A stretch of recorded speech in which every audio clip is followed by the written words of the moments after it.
35 टुकड़ों की कहानी, दरिंदे की जुबानी। आफताब ने कुछ नहीं छिपाया, खौफनाक कत्ल का सच बताया। नार्को टेस्ट में जिहादी का 2 घंटे का कबूलनामा। निठारी कांड, आरुषि मर्डर केस और आतंकी अजमल कसाब, ये सब एक जैसे मामले हैं जिनकी सच्चाई जानने के लिए पुलिस और जांच एजेंसियों को लोगों के दिमाग में झांकना पड़ा। इस कड़ी में अब एक और नाम जुड़ गया है और वो है आफताब अमीन पूनावाला। देश के दिल में हुए सबसे सनसनीखेज कत्ल के आरोपी का नार्को टेस्ट दिल्ली में हुआ। 2 घंटे तक चले इस नार्को टेस्ट में आफताब ने कबूल किया है कि उसने श्रद्धा वॉलकर की बेरहमी से हत्या की थी। नमस्कार, आप देख रहे हैं सावधान हिंदुस्तान और मैं हूं आपके साथ अंकुश बख्शी। आज बात होगी प्यार की, हत्या की और दरिंदगी की सारी हदें पार करने वाले आफताब पूनावाला के नार्को टेस्ट की पूरी कहानी की। सबसे पहले आपको बताते हैं इस टेस्ट के जरिए पुलिस ने आफताब से कौन कौन से सवाल पूछे। सवाल नंबर 1, श्रद्धा का कत्ल किस तारीख को किया। सवाल नंबर 2, श्रद्धा को क्यों मारा। सवाल नंबर 3, श्रद्धा को कैसे मारा। सवाल नंबर 4, लाश के टुकड़े कैसे किए। सवाल नंबर 5, टुकड़े करने के लिए हथियार कहां से खरीदे। सवाल नंबर 6, हथियार कहां फेंका। सवाल नंबर 7, शव के टुकड़ों को कैसे और कहां रखा। सवाल नंबर 8, लाश के टुकड़ों को कहां कहां ठिकाने लगाया। सवाल नंबर 9, टुकड़ों को घर में कितने टाइम तक रखा। सवाल नंबर 10, कत्ल के बाद 6 महीने तक क्या किया।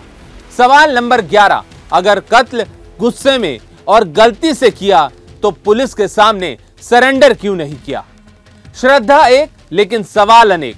सूत्रों की माने तो आफताब ने अपना गुनाह कबूल कर लिया है, मगर सवाल यह है कि क्या वाकई नार्को टेस्ट के दौरान आफताब ने सब कुछ सच बोला है। आफताब से जो सवाल पूछे गए उनमें से कुछ का जवाब उसने अंग्रेजी में दिया। कुछ सवालों के जवाब देने में आफताब ने थोड़ा समय लगाया।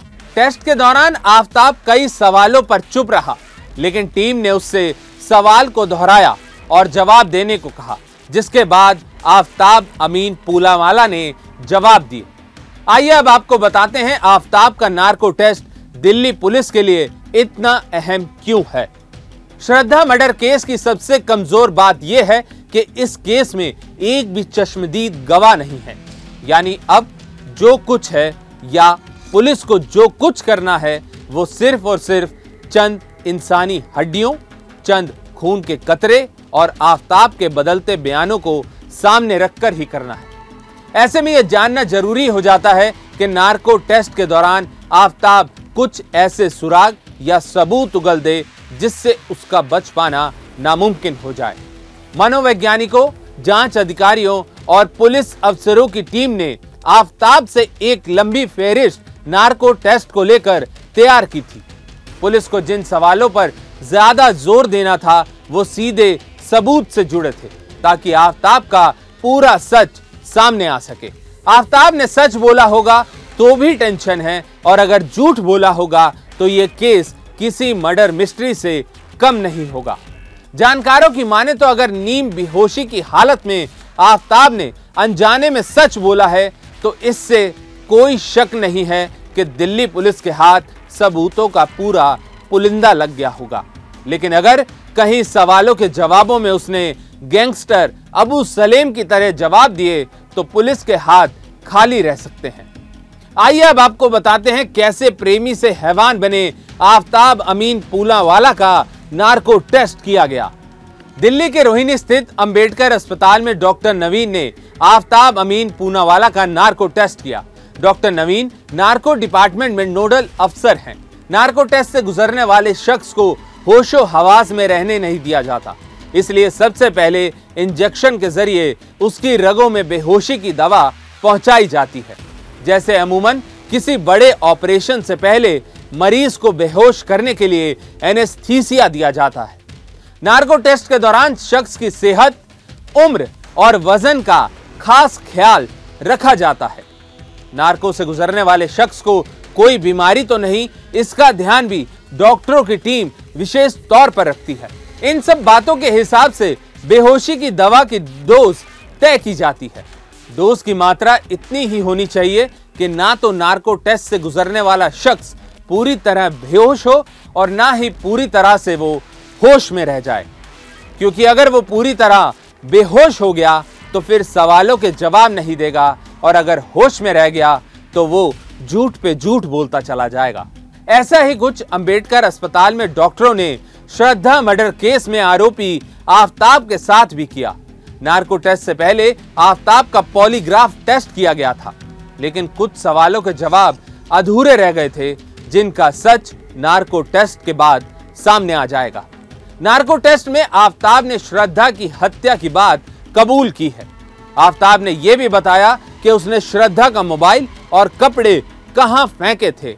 आफ्ताब ने कत्ल ने इस्तेमाल हथियार कहां फेंका और कौन से हथियार का इस्तेमाल इस जुर्म में किया, उसका भी खुलासा उसने नार्को टेस्ट के दौरान किया है।